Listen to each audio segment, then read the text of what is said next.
Good morning. Jessica Holmes, Department of Finance. The 2016 governor's budget includes $3.6 billion in funding for child care and early learning programs, of which approximately 1/4 is federal funds and 3/4 are state general fund.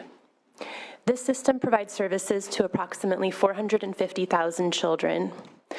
Our system of early learning and care is large, and its size is reflective of its prioritization by the state, which has invested more than $500 million in state general fund in these programs over the last 2 budget cycles. The National Women's Law Center recently released its 2015 report on state child care assistance policies.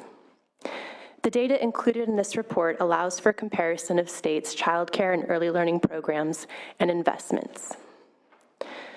For family income eligibility, California ranks in the top 10, even when California's relatively high state median income is taken into account. For family fees, California is one of 3 states, the others being South Dakota and Wyoming, that requires no family fees for families within 100% of the federal poverty limit, and is the 10th lowest for fees for families within 150% of the federal poverty limit. As a side note, 11 states do not offer care to families up to 150% of the federal poverty limit. California allows for care up to 210% of the federal poverty limit. Finally, in the area of reimbursement rates, California's voucher reimbursement rate is in the top 1/3 of states, even when compared to our relatively high local cost of doing business. Despite significant state funding, our child care and early learning system also faces challenges, many stemming from difficult decisions that we made during the recession. Our reimbursement rates are complicated, and in many areas, irrational in their link to what type of service the state requires. In our current voucher rate systems, providers receive either the 85th percentile of the 2005 Regional Market Rate Survey or the 85th percentile of the 2009 Regional Market Rate Survey, deficited by 10.11% and then increased by 4.5%. The voucher rate is supposed to be indicative of the cost of providing care, taking into account the economic diversity of the state. But the hold harmless built into the rate, as well as the use of a deficit factor, does not support this idea of equity. In addition to our voucher rate system, California also contracts directly with providers using a single statewide rate, known as the SRR, which, unlike vouchers, is not tied to the regional cost of providing care. We hold directly contracting providers to a stricter set of regulations, including lower staff-to-child ratios and increased teacher education requirements. However, because the reimbursement rate for contracts is flat across the state and vouchers are reimbursed at a rate more indicative of the local cost of care, many contracting providers in high-cost areas receive a lower rate than providers who accept vouchers while meeting a higher standard for the quality of care. We have seen in recent years that some contractors are not interested in augmenting their contracts to serve more children because they believe the contract rate is too low. In the area of access, we know that the percentage of eligible children that have access to subsidized care varies greatly by locality, as discussed by the LAO. In some areas of the state, especially more rural areas, and in places where the infrastructure for care is not robust, a tiny fraction of eligible children have the opportunity to access subsidized care. In other areas with a strong history of subsidized care, a much larger proportion of children receive subsidized care. Though the state has tried through statute to mitigate this inequity, largely by giving priority for new contracted slots to underserved areas, because of a lack of infrastructure investment in those underserved areas, the problem persists. Access is also an issue when you look at the way the state prioritizes families based on their age status. Children from families participating in the CalWORKs program are guaranteed access to subsidized care. Eligible low-income working families not participating in CalWORKs are not guaranteed care and must sometimes wait on waiting lists, and some never receive a subsidy. On the flip side, the care guaranteed to CalWORKs families is only through the voucher side of the system.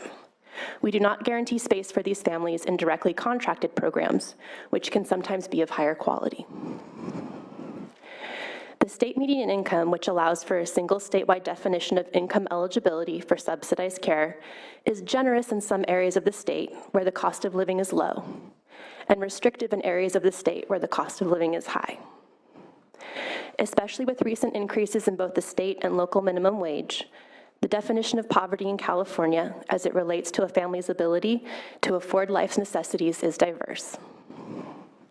In addition, income stability is equally diverse, and especially for families with varying income and work hours, accessing care can be difficult in the current regulatory construct, which requires them to constantly prove their need. Lastly, the state does not have a clear direction on what it wants from its child care and early learning system. In recent years, many voices have argued that child care is early learning and have advocated for investment in high-quality programs. Others have argued that the school-like structure of many high-quality programs does not address the flexibility needed to support many of our low-income families who work non-traditional hours. Before the state provides additional funding for these programs, the administration has some concerns that we would like to see addressed. We believe there are many things that can be changed within the existing system that could make it better, especially for families without massive expenditure. We believe that we can find common ground and that we can build upon that to have a productive conversation. The governor's budget, in addition to including $71.4 million in increased state general fund for child care and early learning program technical adjustments, contains two proposals. These are our starting points for a conversation. We believe that early learning is important, but if we are truly to make a smart investment in early learning, then it needs to be in line with the local priorities of schools established under the local control funding formula, with a focus on targeting the children who could most benefit from these programs and that have the fewest resources to access them. To this end, we are proposing an early education block grant with our priorities outlined in the governor's budget. We will engage in a robust stakeholder conversation throughout the spring, and in fact, we've already begun that. And we plan to have program details in the May revision and a one-year process of transition. We are also proposing that the Department of Education explore and make a plan for a long-term transition to a single child care system. We envision one rate system, one set of care standards, a variety of provider types, and one method of providing subsidies, namely through a voucher, which provides the most flexibility to families. Though many of our child care programs benefit our children developmentally and academically, and we believe this is a good thing and should continue, the main purpose for child care is a support for families so that parents can engage in work activities. We are also in the midst of engaging with another stakeholder group convened by the Department of Education in alignment with language in last year's budget to examine no and low-cost changes the state can make to streamline program administration and reduce workload for providers and alternative payment agencies. We are finding that many of the things that would benefit providers would also benefit families and improve their ability to access care. We look forward to receiving the final recommendations of this committee due to finance in the legislature in 1 month and plan to strongly consider them as we build the May revision. Thank you very much for your time and attention, and we look forward to engaging in this conversation. Thank you for the overview, Ms. Holmes. And I think I would be joined by many of my colleagues, I let them speak for themselves, of course, that your proposed goal is a worthy one, that our current system is confounding, to say the least. I think it's challenging for all of us up here, even those of us who have been engaged in the system as policymakers for many years. So the idea of a single rate structure certainly will benefit not only us, but those families in need of the very system we're talking about. And I can only imagine the challenges for a single working mother or single mother looking for work, trying to maneuver and navigate through the system in a second language. It must be just frightful and torturous. I do have a couple questions for you. We had asked the LAO what the unmet need is, and we were reminded that during the recession, we had made cuts so that we don't really track that demand right now.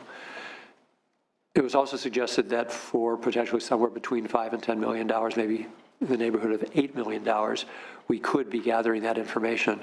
As you begin, and I know you have been working earnestly and steadfastly with stakeholders, do you prioritize that piece of information that we no longer have? And is there in the governor's proposal somewhere between $5 and $10 million so we can again gather that demand information so we can make sure that as few children as possible are going to be slipping through the cracks? So I think there are a couple of things on that question. Of course, our stance, as I mentioned before, is that we'd like to see some changes to the existing program before we continue to put additional funding in, and we outlined that in our A pages. I think to the extent that the legislature decides that additional funding needs to go into this area, I think that based on our conversations with stakeholders, there are probably some priorities to address that would such as rates and access, that we would think would be higher priorities than reestablishing the cell. But if we are talking about access,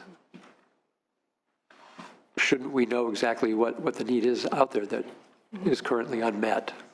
Because otherwise I think both we and the administration would be operating somewhat in the dark. I think that it depends, first of all, I think on how you imagine whatever, system that we end up with looking like as we move forward, what it establishes in terms of outcomes or goals for children that we serve.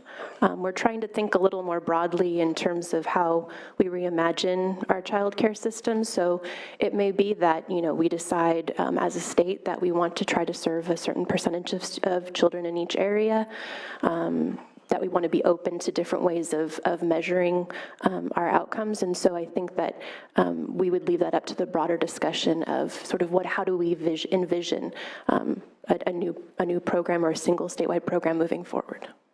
In the LAO's 2014 report, Restructuring California's Child Care and Development System, they made a number of findings, among them that similar families have different levels of access, similar families have different amounts of choice in selecting care, similar families are provided different standards of care, and as we've already discussed, that the state has higher reimbursement rates for lower standards of care. Would you say that each of those findings will be addressed in the single rate structure that you're currently considering and designing? So just to be clear, we have two proposals in the governor's budget, one for early learning and care, and that's for the early education block grant. And that one we will be providing more details as we go towards May. The other is for, really redesigning the child care system. And that our proposal for that is to have CDE look at, our current system and identify some of the issues that they see, and that identifying some proposals for how they would address those issues in consultation, obviously, with the stakeholders that they work with every day. So we will not be providing details specifically on a single rate structure. We're just proposing that CDE take a look at that and talk about a long-term transition and what that might look like and how that might best be done. Do you have any concerns that this very ambitious proposal that you've taken on may not be able to be finally accomplished by a May revise or June budget deadline? We recognize that there are concerns about the complexity of the discussions happening around the early education block grant. However, we are confident that we can provide a structure within trailer bill language by the May revision, and looking, of course, at a transition period for that to go into place. Thank you, Ms. Holmes. Thank you. Senator? No question. Senator Roth. Thank you, Mr. Chair.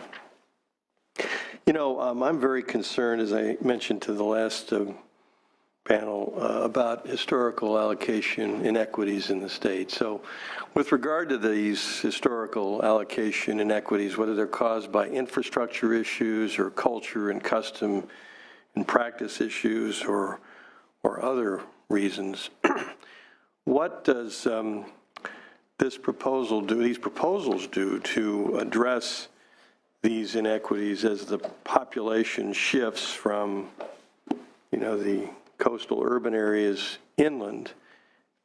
In other words, what can we do to address these inequities without harming services in other parts of the state? And does the administration plan to specifically address those at some point before we get to put in a position where we vote on something? So in our current proposal for the early education block grant, we've outlined, obviously, that we're going to take the existing funding for the existing preschool programs or pre-kindergarten programs that we have and create a single bucket, for lack of a better word, of funds for those programs. And we have committed to a hold harmless for the areas of the state that are currently receiving those funds.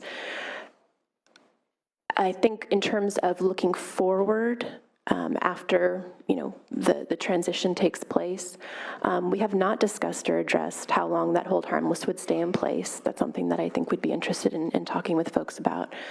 In addition, we are interested in looking at a way to allocate funds in the future such that when additional funds are added to the block grant, they go out on a need base.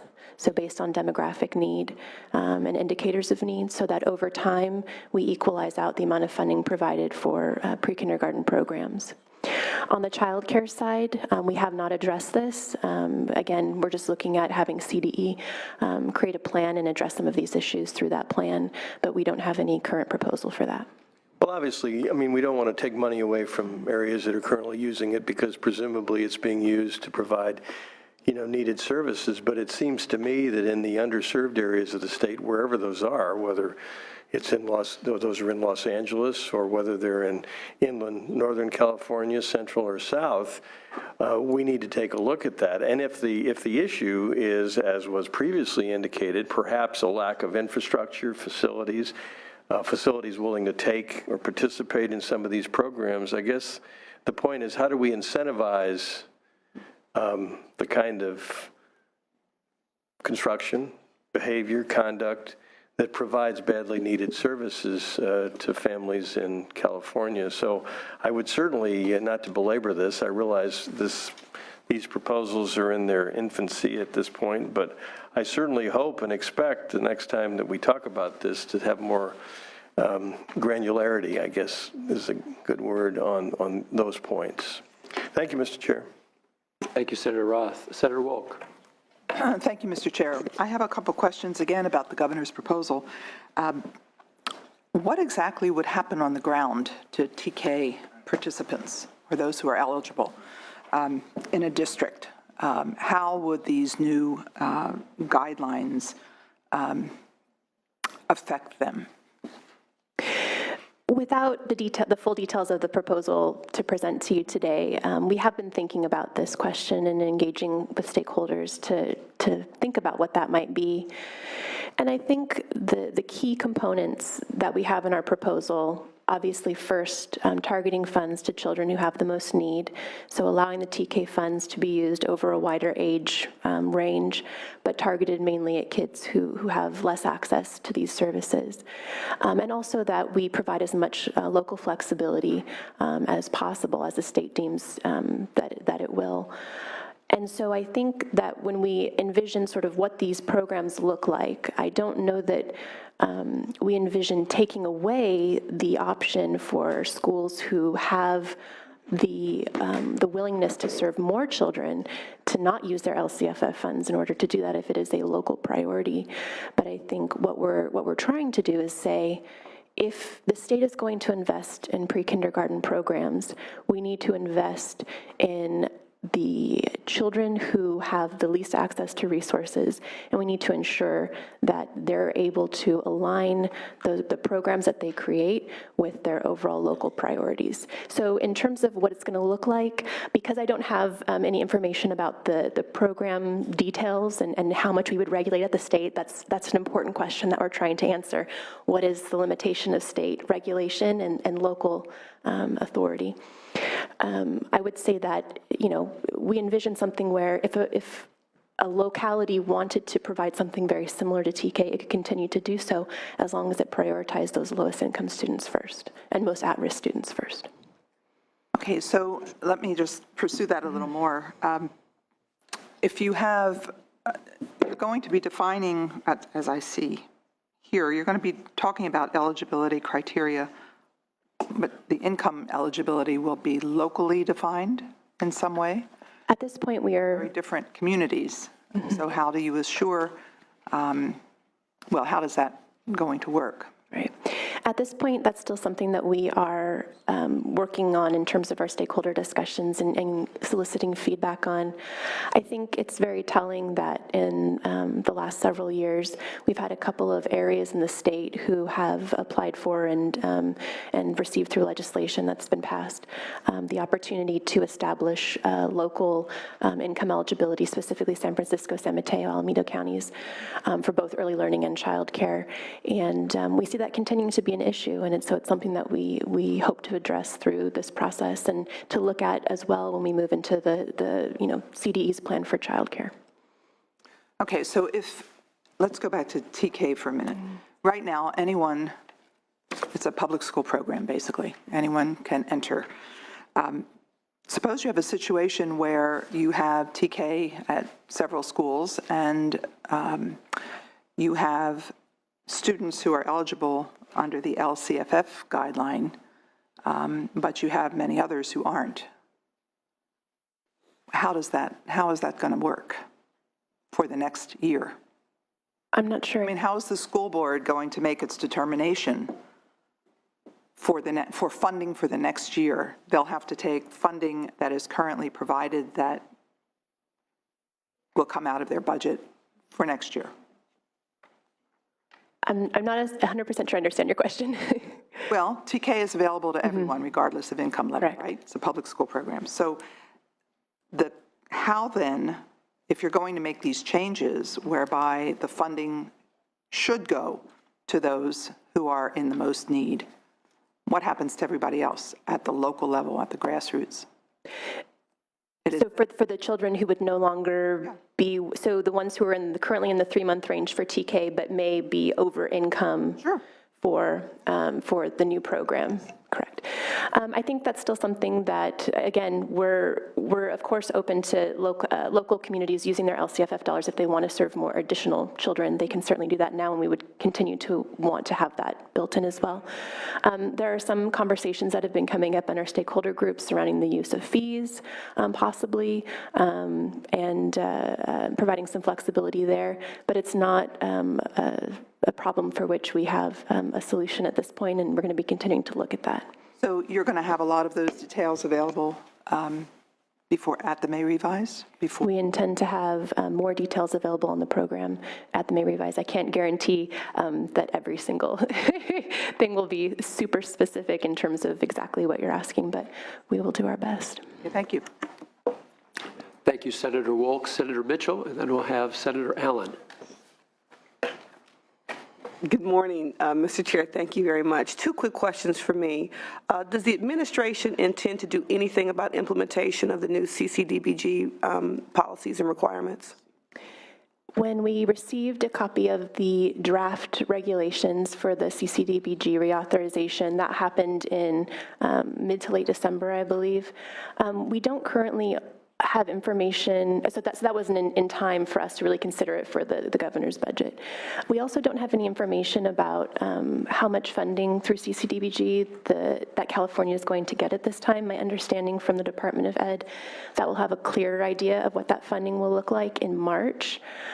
So we are looking at that as we move towards May revision, but at this time, we don't have a proposal in the governor's budget. The timing is not super great. But I think we are clear that if we don't kind of get on the new CCDBG bandwagon, that the state will be penalized, even if we're not clear about how much money we get. We know that there will be major losses if we don't. Is that correct, from your perspective? I think that in terms of what is at stake in terms of funding, we are still talking with the Region 9 folks from the Office of Child Care, and I don't think it's 100% clear exactly what we're looking at in terms of penalties. We are aware that there is language in the new reauthorization that outlines some penalties, I believe of 5% for certain aspects of the new law, but it's not clear what the penalties would be for other and really some of the larger changes in the law. So could I assume from what you're saying that there could potentially be a situation where the state makes the conscious decision to not update our policies and practices in accordance, or it's just a timing issue and you haven't figured it out yet? I couldn't give you an answer to that question at this time. Okay, second quick question. We've heard from the Department of Education that there are some LEAs that have issued pink slips to their employees, really based on the January proposal, which I thought was jumping the gun, and that the legislature hasn't had this hearing, and we certainly haven't passed the budget yet. Are you aware of that, and has that problem been rectified? There have been a few folks who have reached out to us to ask us about this, and we've been clear in telling them that, you know, this is a proposal. It's not currently statute. It's not currently law. You know, in terms of just like any other budget process, any other year, that we would not recommend. So do you know if those that have indeed been issued have been retracted or whatever that process is? I'm not aware of that. Okay, thank you. It's a good question, not even written yet, so we don't know what we're talking about. Senator Allen. Yeah, I just wanted to ask a little bit about the eligibility issue. And I know we've talked a bit about it, but I wanted to get your sense of, you know, we've got such high costs of living in some parts of the state, really high costs of childcare, increases in minimum wage in certain cities, which may, you know, bump people up into higher levels of income, but they're still very needy, particularly within the economic context of a wealthier urban area. And I wanted to get a sense of how you're taking that into account when you're thinking about eligibility for these programs moving forward. We are, again, still sort of in the middle of our stakeholder process with regards to the early ed block grant, and so that's still something that we're considering. Obviously, it's something that we're aware of, I think that there are, in speaking with advocates and advocate groups, that there are some ideas out there as to different ways that, you know, that issue could be addressed. However, it's not something that we have any detail on at this time. Okay, I'm you know, very interested in that because we're getting, particularly in some of the high cost of living parts of the state, it's just becoming so difficult for families to afford these programs, even if they may look, you know, relatively wealthy compared to other folks. That's one question. The other thing I'd like to follow up with you at some point. It doesn't have to happen here, but looking at flexibility and mixed delivery systems from school districts and how we can create a program that allows for more flexibility of programming at the local level and funding for those kinds of programs. But I'll follow up with you guys later about that. Thank you, Senator Allen. On Senator Allen's first question, Ms. Holmes, with regard to eligibility, have you heard concerns from any of your stakeholder meetings of any other potential unintended consequences or outcomes of the proposal that you're considering? For the early ed block grant? Or for both proposals? For both. Well, certainly we've heard a lot of concern surrounding the role of private non-LEA providers and folks who are currently operating under contracts. And is that about 38% or so of our total provision? For the state preschool funding, It represents about 1/3 to 40%, somewhere in that range. Maybe my LAO counterparts can correct me if I'm incorrect. It's about, yeah. That's for the state preschool piece. And that's on the early ed block grant side. On the side of the proposal that has the child care in it, we do have the general child care program, as well as our migrant child care program. Those are both contracted programs. As to what percentage they are of our total child care programs, I would have to get back to your staff. I believe they're somewhat less than half. I don't know if that's correct. No, I think that's about right, but I can get back to your staff on that. And so far, no other concerns of unintended outcomes? There are certainly many concerns. It's part of the process, and this is and we've been very sort of open with our proposal and not providing a lot of details. So I think the biggest concerns come around the unknowns. Yeah. Thank you. So, Ms. Early, Ms. Kuhn, you have some comments to make relative to Ms. Holmes's presentation. Yes. Yes. So in terms of the governor's preschool restructuring proposal, we think that the idea of consolidating funds into one program that's prioritized for low-income children and at-risk children is an improvement over the current system. We do have some concerns, however, about other aspects of the proposal. Specifically, we think that allowing income eligibility to be defined locally and basing funding on historical allocations through a hold harmless provision will result in inequities across the state. So, for example, different areas could set their income eligibility thresholds differently, and so similar children in different parts of the state would potentially receive richer or poorer programs based on the funding amount each area had. Similarly, districts that have similar sized TK programs right now, but have different numbers of low-income children would have very different programs, because if the district that has fewer low-income children but the same money for those children, they could either serve those low-income children a much richer program, or they could expand and serve other children, whereas children in a district that had the same size TK program but a lot more low-income children than were even served in the TK program might have less funds to serve the low-income children they have. So we're concerned about that hold harmless proposal. Page 9 of our handout includes some recommendations on the preschool restructuring proposal. We would recommend creating a single coherent preschool program that would provide access to all low-income and at-risk children as defined by the legislature, and offer a full-day program for working families. Specifically, we would recommend providing a uniform per-child funding rate and distributing the funds based on the number of children participating in the program, instead of this hold harmless provision where districts would continue to receive the same amounts. And finally, we'd want to provide substantial flexibility on program implementation, but allow programs, but require all programs to meet certain developmental requirements, meet minimum state staffing requirements, and report some information to the state, including their plans on what they were actually doing in their programs.